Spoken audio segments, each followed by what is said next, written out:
Welcome to a deep dive into Frida Kahlo. We've got some really interesting excerpts here from Frida Kahlo FAQ, and it seems like you want to dig deeper than just the surface level with this iconic artist. Absolutely. And I think a great place to start is with this kind of fascinating paradox about her. Mm. So today, Frida Kahlo is like a global brand. Her image is everywhere.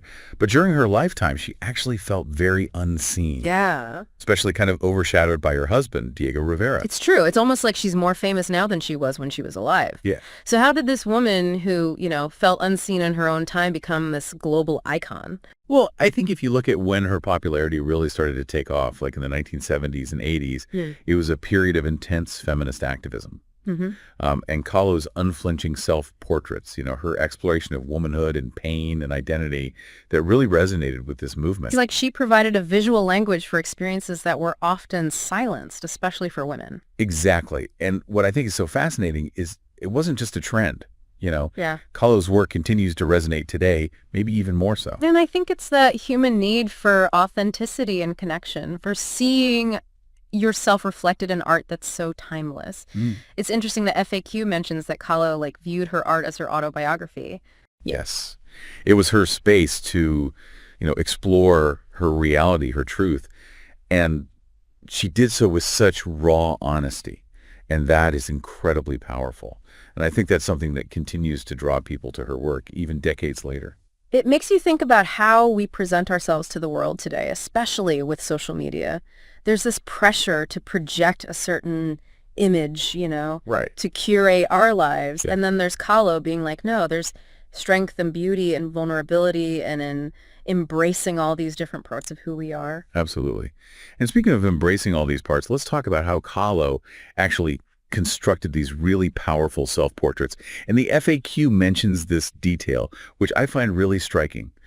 Her father was a photographer. Oh, that's right. It says that. I forgot about that. That's not something you hear every day. Right. It makes you wonder how those early experiences, like in her father's studio, seeing composition, light, framing, how that subconsciously influenced her artistic development. Totally. It adds such a fascinating layer to those self-portraits. Totally. Because we often think of painting as so expressive, but with Kahlo, there's this clear influence of photography. Yeah. It's almost as if she's using the language of photography, the framing, the perspective, to further control the narrative of her own image. It's like she's taking ownership of her image in a way that women, especially at that time, rarely had the opportunity to do. And speaking of her self-portraits, they weren't exactly, typical, were they? Yeah. The FAQ doesn't shy away from how different they were. And thank goodness for that, because those differences, that defiance of those conventional beauty standards, are exactly why those images are so impactful today. Yeah. Kahlo didn't shy away from her physical struggles. She embraced them. You're right. And she did so in a way that was both vulnerable but also defiant. Yeah. It's like she was challenging the very idea of what art should be, what a woman should look like. And it's like by doing that, she's creating a space for other people to feel seen, Yeah. especially people who felt marginalized or outside those traditional standards of beauty. Absolutely. And her work becomes this powerful reminder that, what makes us different is what makes us unique. It's not something to hide. And, this celebration of identity wasn't limited to just the personal. The FAQ also highlights her deep connection to her Mexican heritage, Yeah. which is so beautifully woven throughout all of her work. Oh, absolutely. You can't miss it. Right. The vibrant colors, the traditional Tijuana clothing, the way she incorporates all those elements of folk art. Yeah. It all points to this really powerful sense of place and identity. And it's not just about celebrating beauty, although I think her work is, undeniably beautiful. But she was also engaging with the complexities of post-revolutionary Mexico, Yeah. a society that's grappling with its identity in the wake of this immense change. Yeah, it's like she's capturing this really specific moment in time, but at the same time, those themes of cultural identity and societal change, those feel incredibly relevant even today. Totally.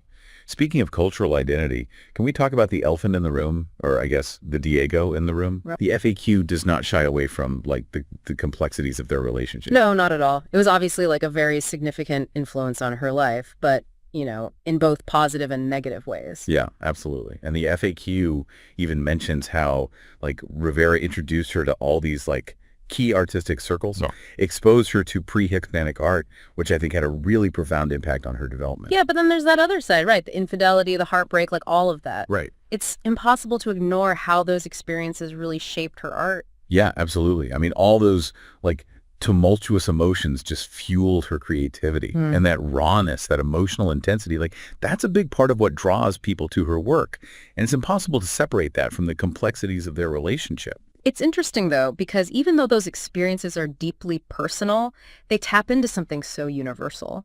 You know, it's about love and loss and longing. Yeah. That vulnerability, again, it makes us feel less alone in those emotions. Absolutely. And speaking of, like connecting with her work, the FAQ also touches upon this whole debate about surrealism, Yeah. which is a label that's often attached to her, but which she personally rejected. Oh, interesting. Yeah. You mentioned earlier that you wanted to go beyond that, like, tortured artist trope.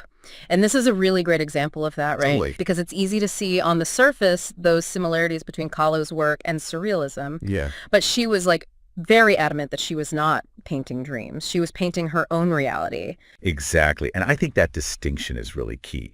Yes, there are like elements of surrealism present, right? The dreamlike sequences, the symbolic imagery. But to just categorize her solely as a surrealist, I think really misses the point. It's like she was tapping into a different kind of surrealism. Yeah. One that wasn't about escaping reality, but more about, like, exploring the depths of her own lived experience. Precisely. And I think that's where, like, the personal photographs that are mentioned in the FAQ, like those become really illuminating because they provide this glimpse into that reality. Yeah. The woman behind the icon, in a way that I think even her paintings don't fully capture. It's like we're getting this peek behind the curtain. We're seeing the person behind, like, this carefully constructed image. We see her with her friends, like laughing with Diego, even in moments of vulnerability. Yeah. These photos add a whole other layer to understanding, like, who she was. Exactly. They remind us that she was just this complex individual, full of contradictions and nuances, just like all of us.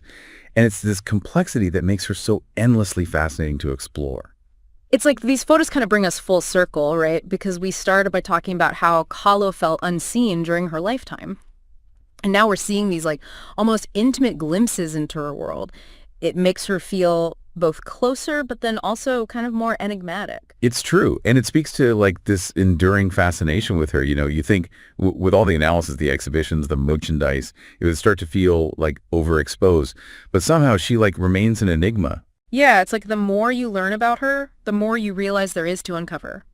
And that brings us back to that central question, like, what is it about Frida Kahlo that just continues to captivate us? I think going back to what we were discussing earlier about authenticity, I think in a world that's so saturated with images, with like so many carefully curated online personas, Kahlo's like raw honesty is just incredibly refreshing. Totally. It's like she's the antithesis of the Instagram influencer, even though, like, obviously she lived long before that was even a concept. Exactly. And there's something to be said about her like unwavering sense of self. Like she never compromised who she was to fit in. And I think that resonates so deeply, especially, with younger generations who are, dealing with those same pressures. Yeah, absolutely. You see her image everywhere today, on murals, on clothing, on coffee mugs. It's like she's become this like symbol of self-expression and empowerment. It's true.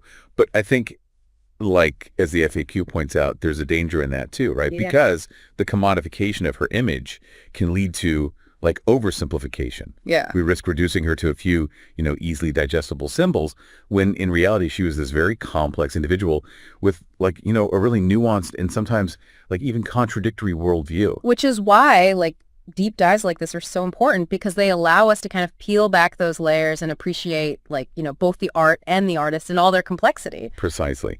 And to ask ourselves like, what is it about certain figures that just captures our collective imagination? What does it say about our own desires, our own like search for identity and meaning that we're so drawn to these icons? It's a question, like without easy answers. Yeah. But it's definitely one worth, pondering. So as we wrap up our deep dive into the world of Frida Kahlo, we'll leave you with this. What does her enduring appeal say about us? What is it about her life, her art, her message that continues to resonate across generations? Keep those questions in mind as you continue to explore Frida Kahlo's incredible life and work.